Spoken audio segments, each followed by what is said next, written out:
5 साल हो चुके थे बेटे को अपना घर छोड़कर विदेश में बसे हुए।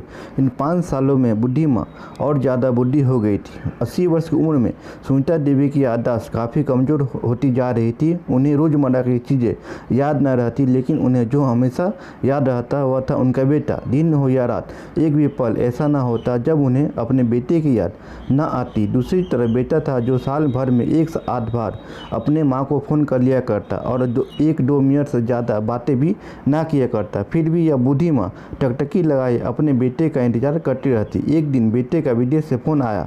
हेलो हेलो, सुन रही हो ना माँ? कभी बोल रहा हूँ, तुम्हारा बेटा कैसी हो? मैं ठीक हूँ बेटा, तुम बहू और मेरा पोता कैसा है? माँ ने पूछा। सब अच्छे हैं माँ, मैं अगले हफ्ते गांव आ रहा हूँ माँ तुम्हें लेने। अब हम सब साथ में ही लंदन में रहेंगे। माँ तुम्हारी बहू का कह रही थी माँ को यहाँ पर लेकर आओ, बेचारी अकेले वहाँ परेशान होती होगी। बेटे ने कहा। माँ की बुढ़ी सूखी आंखें आंसू से भीग गई। उसी के कमज़ोर शरीर के नस में खुशी की लहर दौड़ पड़ी। बेटे और बहू का अपने प्रति प्रेम देकर माँ का मन खुशी से भरा आया। बेटे ने आगे कहा, माँ तैयार रहना माँ, मुझे ज़्यादा दिन छुट्टी नहीं है। जिससे जितने पैसे लेने हैं लेकर रखना, तब तक मैं प्रॉपर्टी डीलर से बात कर लेता हूँ। घर के लिए माँ ने पूछा। हाँ माँ, गांव का घर हमें बेच देना पड़ेगा। अब हम साथ में ही रहने वाले हैं, तो वहाँ पर घर रखने का कोई मतलब ही नहीं है, माँ ने बेटे से कहा। बुढ़ापे की वजह से ठीक से चलने में असमर्थ माँ ने पूरे मोहल्ले में घूम कर अपनी इस खुशखबरी को सबको सुनाया। सभी को खुश हुई। सबको लगा माँ जी के आखिरी दिन अपने परिवार के साथ खुशी से बीतेंगे। घर वापसी आकर माँ ने अपने घर के कोने कोने को ऐसे देखा जैसे वह अपने दूसरे बेटे को देख रही हो। देखे भी क्यों ना, उस घर को अपने बेटे से कम थोड़ा समझा था। अपने पति के साथ 50 साल यहीं तो बिताए थे, लेकिन अब मजबूर थी। बुढ़ापे के आखिरी साल बेटे और बहू के साथ बिताना चाहती थी। दिल पर पत्थर रखकर घर बेचने के लिए माँ तैयार हो गई। आनंद फानंद में बेटे ने घर को आधे दामों पर बेच दिया। माँ ने ज़्यादा नहीं, लेकिन जिन चीज़ों से दिल लगा था उन चीज़ों को समेटा और बेटे के साथ टैक्सी में बैठकर एयरपोर्ट के लिए चल गई। एयरपोर्ट पर आकर बेटे ने माँ से कहा, माँ तुम यहाँ पर बेंच पर बैठो, मैं सामान और बोर्डिंग पास की जांच करवा कर आता हूँ। वहाँ वक्त लगता है और खड़ा रहना पड़ता है, तुम्हें तकलीफ़ होगी, तुम यहीं आराम करो। मैं यूँ गया और यूँ आया। माँ बेंच पर बैठ गई और बेटा अंदर चला गया। काफ़ी समय हो गया, बेटा वापस नहीं लौटा।